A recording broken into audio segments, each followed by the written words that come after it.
Class 10 English, Chapter 2, Part 1, Nelson Mandela, Long Walk to Freedom.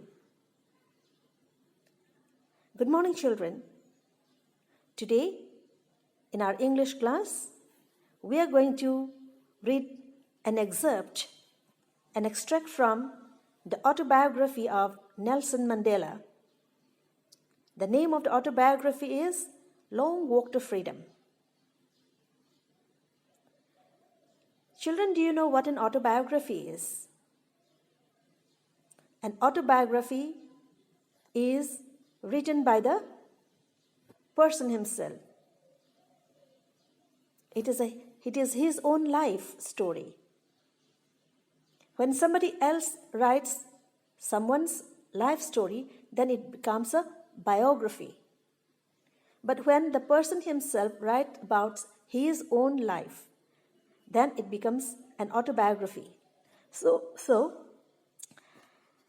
our lesson today is an extract from an autobiography of Nelson Mandela, Long Walk to Freedom. Now, look at the name of the lesson, Long Walk to Freedom. They're going towards freedom. And the way to freedom is a long walk. You cannot attain freedom so easily as you pluck apple from apple trees. It is a long work. So, Nelson Mandela is going to tell us of his experience of certain ceremony. Okay? Now, why this autobiography of Nelson Mandela has become so popular among the people throughout the world is because it is this person, Nelson Mandela, who does away the word apartheid from the dictionary of their life. Of course, if you go to the dictionary, you will still find the word apartheid physically, but the spirit of apartheid is almost gone. And the person behind is Nelson Mandela. He had been in a prison for so many times and for so long, it's about 30 years, but with an undaunted, undefeated spirit, he fought even from the prison and finally won the freedom. So that is why he says, long walk to freedom.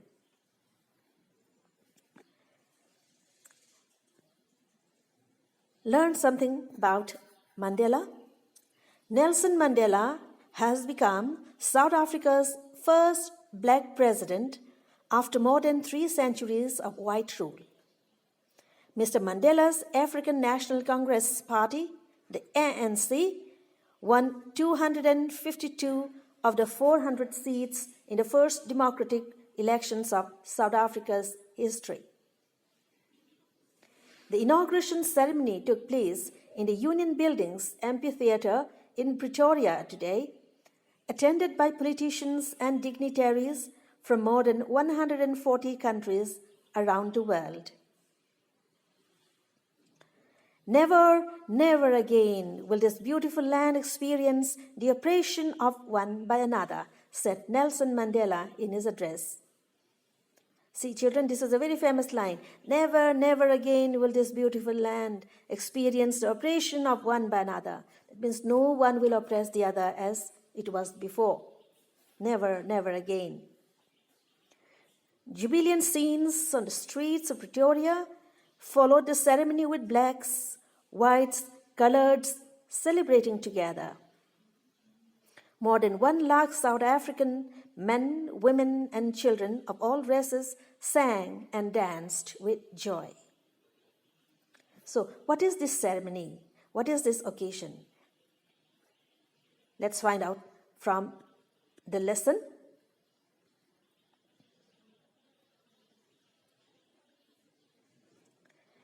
10th May dawned bright and clear. Children, this is a very important date in the history of the world, and particularly in the history of South Africa. 10th May. 10th May dawned bright and clear. For the past few days, I had been pleasantly besieged by dignitaries and world leaders who were coming to pay their respects before the inauguration. The inauguration would be the largest gathering ever of international leaders on South African soil. So on this particular day, 10th of May, the leaders of the world were coming to South African soil for the first time. It would be the largest gathering ever of international leaders of all the countries, almost all the countries.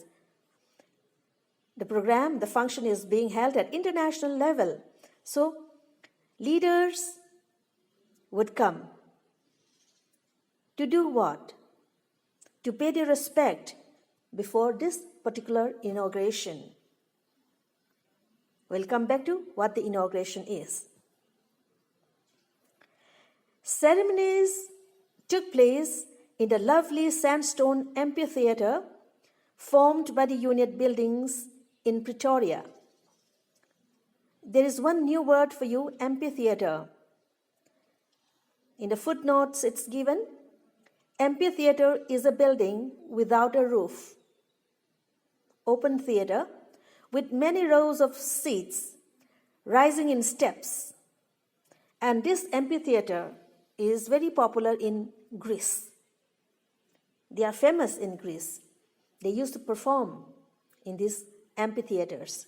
So this amphitheater is made of sandstone, and the ceremony took place in this amphitheater formed by the union buildings in Pretoria. This is another important point. 10th May is an important date, and the ceremony that takes place where? In the union buildings in Pretoria, at this particular amphitheater. For decades, this had been a seat of white supremacy. Now it was the site of a rainbow gathering of different colors and nations for the installation of South Africa's first democratic non-racial government. So this amphitheater has been a symbol of white supremacy for so long. But today, there is a change. It was a site of rainbow gathering, not just white supremacy, white color, but it is a rainbow gathering of different colors, blacks, whites, and other colored people. Gathering of different colors and nations for what? For the installation of South Africa's first democratic non-racial government. So this is a function that we are talking about.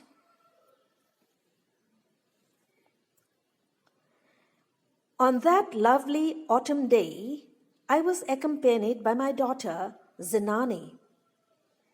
On that lovely autumn day, I was accompanied by my daughter, Zenani. Children, do you remember the date? May 10.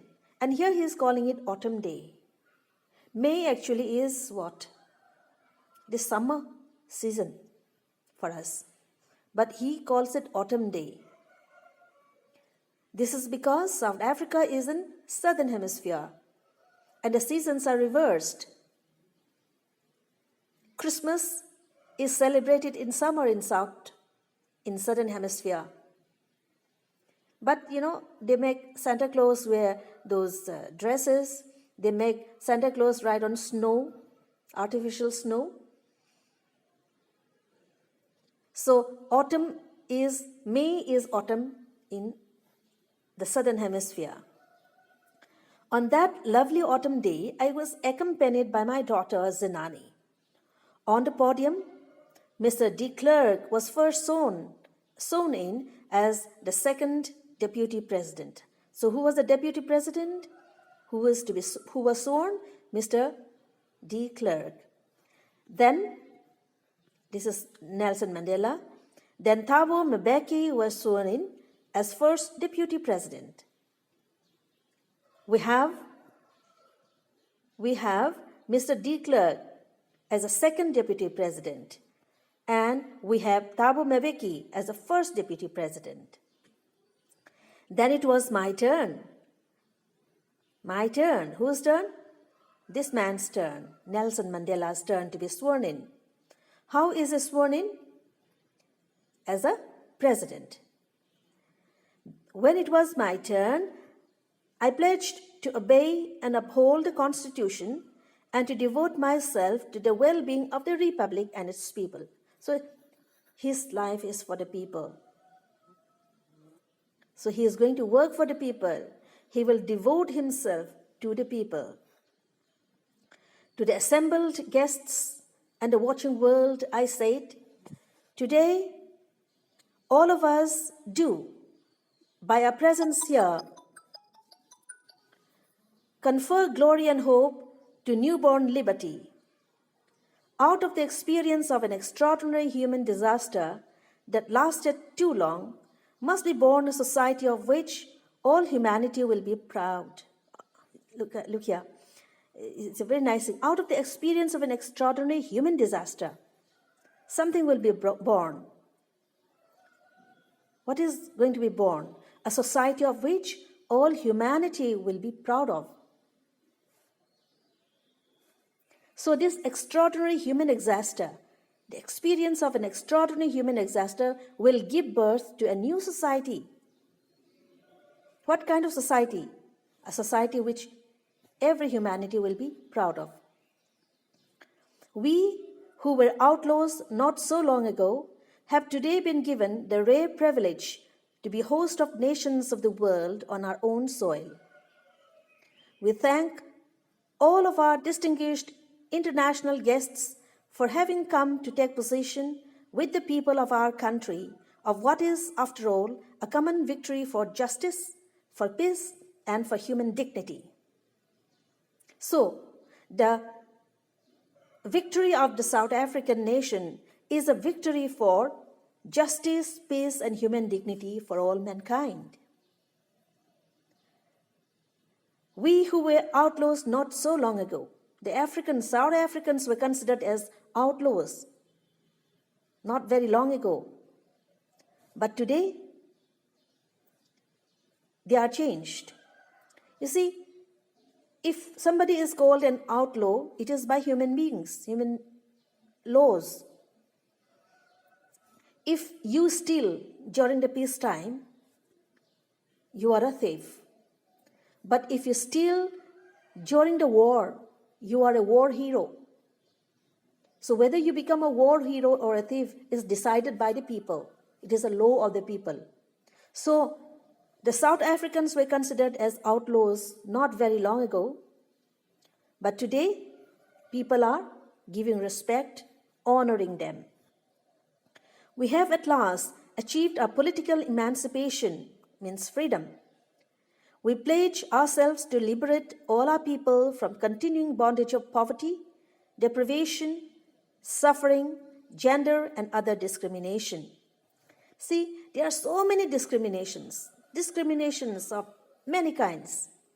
So today, they are free. They are getting political freedom. They are liberated people.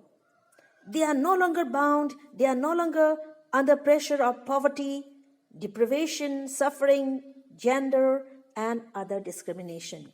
They are sovereign people. They are free and independent people now. Never, never, and never again shall it be that this beautiful land will again experience the oppression of one by another. This beautiful land, the soil of South Africa, his motherland, it will not experience oppression of any kind. The sun shall never set on so glorious a human achievement. Let freedom reign. God bless Africa. So this is the speech given by Nelson Mandela on that inaugural ceremony. So please, children, you read it once again, okay? And please do the first two, the second and the third question as your homework in your homework notebook. Second question reads, second question in the comprehension check, but first for your homework. Can you say how 10 May is an autumn day in South Africa? First question for you. And the second question is, question number 3 in your comprehension check, that is your second homework. At the beginning of his speech, Mandela mentions an extraordinary human disaster. What does he mean by this? What is the glorious human achievement he speaks of at the end? So please do the homeworks, submit it in time. Thank you. Have a good day.